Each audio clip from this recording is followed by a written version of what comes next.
Israel और फिलिस्तीन के बीच छिड़ युद्ध को 44 दिन हो गए हैं। इस जंग में कई मुस्लिम देश और गैर मुस्लिम देश फिलिस्तीन को सपोर्ट करते नजर आ रहे हैं और इसके साथ कई इस्लामिक संगठन और ग्रुप फिलिस्तीन के लिए इजराइल से युद्ध करते नजर आ रहे हैं और अब ऐसा लग रहा है कि यह युद्ध लंबे समय तक चलेगा। हमास और लेबनान के हिजबुल्लाह ने इजराइल की नींदें उड़ा रखी हैं। लेबनान बॉर्डर पर हिजबुल्लाह और इजराइल के बीच तनातनी ने जोर पकड़ लिया है और हिजबुल्लाह ने इजराइल के खिलाफ गोरिल्ला वॉर भी शुरू कर दिया है। हिजबुल्लाह का कहना है कि इजराइल ने लेबनान से उसकी सीमा में घुसकर गोलीबारी की है, जिससे कई मासूम सिविलियन मारे गए हैं। इजराइल की सेना ने रात में रॉकेट से हमले किए हैं और इजराइल ने हिजबुल्लाह के कई जंगी अड्डों को रॉकेट से उड़ा दिया है, जिससे हिजबुल्लाह को काफी नुकसान भी उठाना पड़ा। लेबनान में कई बेकसूर लोगों की जाने जाने के बाद हिजबुल्लाह आग बबूला हो उठा है। हिजबुल्लाह इजराइल के खिलाफ नए और आधुनिक हथियारों से इजराइल पर हमले कर रहा है और उसने इजराइल के कई टैंक, हथियार और इजराइल के जंगी अड्डों को तबाह कर दिया है।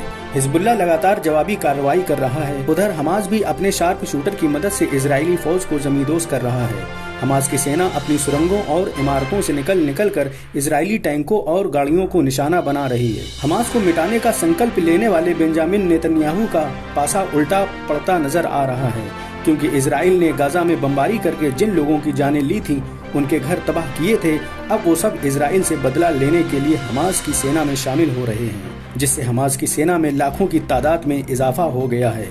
इस जंग में इजराइल को भी भारी नुकसान उठाना पड़ सकता है, क्योंकि हमास के सपोर्ट में आने वाले कई देश हमास की तरफ से इजराइल पर अटैक कर रहे हैं और हथियार भी दे रहे हैं, जिसमें यमन, सीरिया, हूती, लेबनान का हिजबुल्लाह, ईरान, कतर, तुर्की जैसे देश शामिल हैं। ऐसा भी सामने आ रहा है कि ईरान ने भी मिसाइलों का बहुत बड़ा जखीरा हिजबुल्लाह को सप्लाई कर दिया है, जिस वजह से हिजबुल्लाह और हूती ने इजराइल के जंगी अड्डों, टैंकों और सेना पर ताबड़तोड़ हमले करने शुरू कर दिए हैं।